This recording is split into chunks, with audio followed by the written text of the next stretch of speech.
एक गांव में एक किसान रहता था। उसके परिवार में उसकी पत्नी और एक लड़का था। कुछ सालों के बाद पत्नी की मृत्यु हो गई। उस समय लड़के की उम्र 10 साल थी। किसान ने दूसरी शादी कर ली। उस दूसरी पत्नी से भी किसान को एक पुत्र प्राप्त हुआ। किसान की दूसरी पत्नी की भी कुछ समय बाद मृत्यु हो गई। किसान का बड़ा बेटा जो पहली पत्नी से प्राप्त हुआ था, जब शादी के योग्य हुआ तब किसान ने बड़े बेटे की शादी कर दी।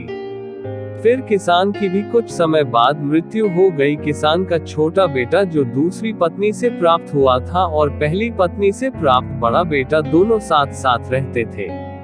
कुछ समय बाद किसान के छोटे लड़के की तबीयत खराब रहने लगी। बड़े भाई ने कुछ आसपास के वैद्यों से इलाज करवाया पर कोई राहत ना मिली। छोटे भाई की दिन ब दिन तबीयत बिगड़ती जा रही थी और बहुत खर्च भी हो रहा था। एक दिन बड़े भाई ने अपनी पत्नी से सलाह की कि यदि ये छोटा भाई मर जाए तो हमें इसके इलाज के लिए पैसा खर्च ना करना पड़ेगा और जायदाद में आधा हिस्सा भी नहीं देना पड़ेगा।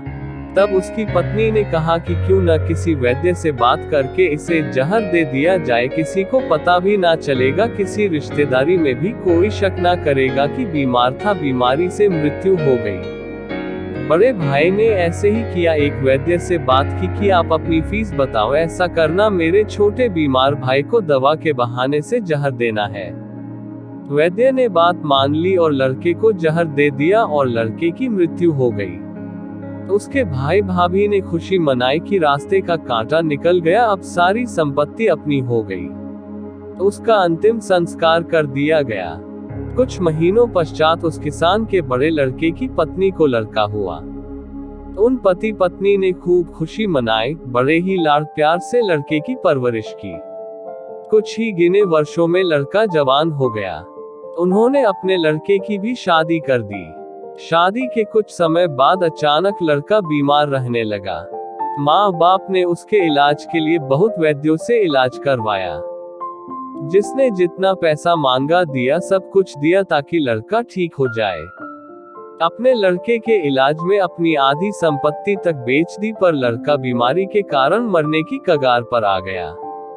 शरीर इतना ज्यादा कमजोर हो गया कि अस्थि पिंजर शेष रह गया था।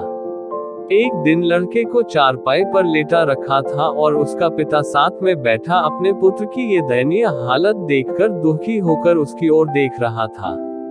तभी लड़का अपने पिता से बोला कि भाई, अपना सब हिसाब हो गया, बस अब कफन और लकड़ी का हिसाब बाकी है, उसकी तैयारी कर लो। ये सुनकर उसके पिता ने सोचा कि लड़के का दिमाग भी काम नहीं कर रहा है बीमारी के कारण, और बोला, बेटा मैं तेरा बाप हूँ, भाई नहीं। तब लड़का बोला, मैं आपका वही भाई हूँ जो आपने जहर खिलाकर मरवाया था। जिस संपत्ति के लिए आपने मरवाया था मुझे, अब वो मेरे इलाज के लिए आधी बिक चुकी है, आपकी शेष है, हमारा हिसाब हो गया।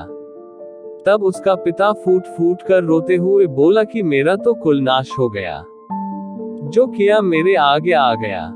पर तेरी पत्नी का क्या दोष है जो इस बेचारी को जिंदा जलाया जाएगा। उस समय सती प्रथा थी, जिसमें पति के मरने के बाद पत्नी को पति की चिता के साथ जला दिया जाता था। तब वो लड़का बोला कि वो वैद्य कहाँ है जिसने मुझे जहर खिलाया था। तब उसके पिता ने कहा कि आपकी मृत्यु के 3 साल बाद वो मर गया था। तब लड़के ने कहा कि ये वही दुष्ट वैद्य आज मेरी पत्नी रूप में है, मेरे मरने पर इसे जिंदा जलाया जाएगा।